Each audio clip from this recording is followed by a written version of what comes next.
പ്രപഞ്ചത്തിന്റെ ഊർജം ഇനി അയോധ്യയിലെത്തും. ശക്തമായ കാറ്റടിച്ചാൽ പോലും നീങ്ങാത്ത പതാക ഇനി അയോധ്യയിൽ പാറിക്കളിക്കും. ഈ പതാക സ്ഥാപിക്കാൻ അയോധ്യ രാമക്ഷേത്രത്തിൽ 211 അടി ഉയരത്തിൽ കൊടിമരവും സ്ഥാപിക്കുന്നു. ഇതിനായി അഹമ്മദാബാദിൽ നിന്ന് പ്രത്യേക സ്തംഭം എത്തിച്ചിട്ടുണ്ട് എന്ന് Ram Mandir trust general secretary Champat Rai പറഞ്ഞു. ശക്തമായ കാറ്റിലും പതാക നീങ്ങാതിരിക്കാൻ എഞ്ചിനീയർമാർ പ്രത്യേക രീതികളും അവലംബിക്കുന്നുണ്ട്. അഹമ്മദാബാദിലെ അംബിക എഞ്ചിനീയറിംഗ് കമ്പനിയിലാണ് കൊടിമരം തയ്യാറാക്കിയിരിക്കുന്നത്. 8 പതിറ്റാണ്ടുകളായി കമ്പനി കൊടിമരങ്ങൾ ഗ്രന്ഥങ്ങൾ അനുസരിച്ച് നിർമ്മിക്കുന്നുണ്ട്. പൂർണ്ണമായും പിച്ചള കൊണ്ട് നിർമ്മിച്ച ഈ തൂണിന് 44 അടി ഉയരമുണ്ട്. വീതി 9.5 ഇഞ്ചാണ്. 55 ക്വിന്റലാണ് ഭാരം. ഇതിനു പുറമെ 20 അടി നീളമുള്ള 6 കൊടിമരങ്ങൾ കൂടി രാമക്ഷേത്രത്തിനായി നിർമ്മിച്ചിട്ടുണ്ട്. പ്രപഞ്ചത്തിന്റെ ഊർജ്ജം അത് രാമക്ഷേത്രത്തിൽ എത്താനാണ് ഈ പ്രത്യേകതരം കൊടിമരം നിർമ്മിച്ചത് എന്ന് ചമ്പത് റായ് പറയുന്നു. രാമായണവും ശ്രീരാമചന്ദ്രനും ലോകമെങ്ങും ആദരിക്കപ്പെടുന്ന ഭാരത ചൈതന്യങ്ങളാണ്. ഇത്തവണത്തെ കർക്കിടക മാസത്തിനൊരു പ്രത്യേകത കൂടിയുണ്ട്. രാമായണം വായിക്കുമ്പോൾ നമ്മുടെ മനസ്സിൽ ശ്രീരാമചന്ദ്രൻ കൂടുതൽ പ്രഭയോടെ നിറയും. അയോധ്യയിലെ ശ്രീരാമ ജന്മസ്ഥാനത്ത് മനോഹരമായ ക്ഷേത്രം ഉയർന്നതിന് ശേഷമുള്ള ആദ്യത്തെ രാമായണ മാസമാണിത്. രാമായണശീലുകൾ നാവിന് വഴങ്ങുമ്പോൾ ആ പുണ്യസ്ഥാനത്തെ ക്ഷേത്രത്തിന് മുന്നിൽ കൈകൂപ്പുന്നതായി കൂടി മനസ്സിൽ കാണും. ഒരു ജനതയുടെ അഭിമാന പുനഃസ്ഥാപനത്തിന്റെ പ്രതീകമാണിത്. സൂര്യവംശ രാജാവായ ശ്രീരാമന്റെ ജീവിതകഥയാണ് രാമായണന്റെ ഇതിവൃത്തം എന്ന് നമുക്ക് എല്ലാവർക്കും അറിയാം. ത്രേതായുഗത്തിൽ ഭാരതത്തിലുണ്ടായിരുന്ന ജനസമൂഹത്തെ രാമായണത്തിലൂടെ വാത്മീകി അവതരിപ്പിക്കുന്നു. അന്നത്തെ ജനങ്ങളുടെ ജീവിത രീതി, സ്വഭാവം, ആചാര്യ മര്യാദകൾ തുടങ്ങിയ എല്ലാം രാമായണത്തിൽ നിന്ന് നമുക്ക് മനസ്സിലാക്കാം.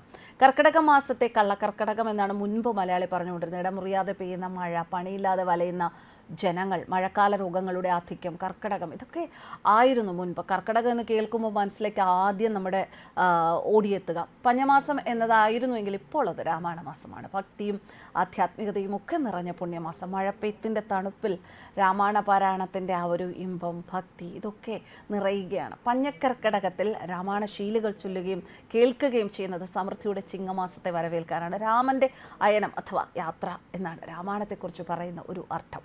രാ എന്ന ഇരുട്ടെന്നും അർത്ഥം പറയുന്നു. രാമായണം എന്നാൽ ഇരുട്ടമായണം എന്നർത്ഥം. രാമായണം അറിയുന്നതിലൂടെ എല്ലാ മനുഷ്യരും മനസ്സിലാകുന്ന ഇരുട്ടിനെ അകറ്റി നല്ലവരായി തീരണമെന്നും ധർമ്മത്തിൽ അടിയുറച്ച് ജീവിക്കണമെന്നും വിവക്ഷ.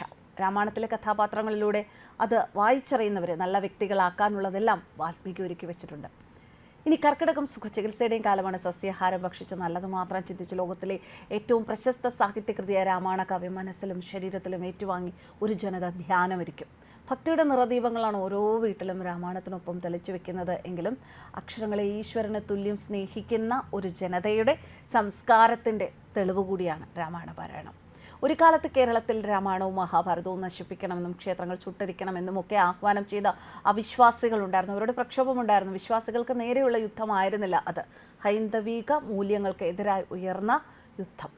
ഹൈന്ദവ വിശ്വാസങ്ങളെ ഇകട്ടിക്കാട്ടാനുള്ള കമ്മ്യൂണിസ്റ്റ് കാപട്യം. എന്നാൽ കേരളത്തിലെ ജനങ്ങൾ രാമായണത്തെയും മഹാഭാരതത്തെയും ആദരിക്കുന്നവർ ആ കാപട്യം തിരിച്ചറിഞ്ഞു.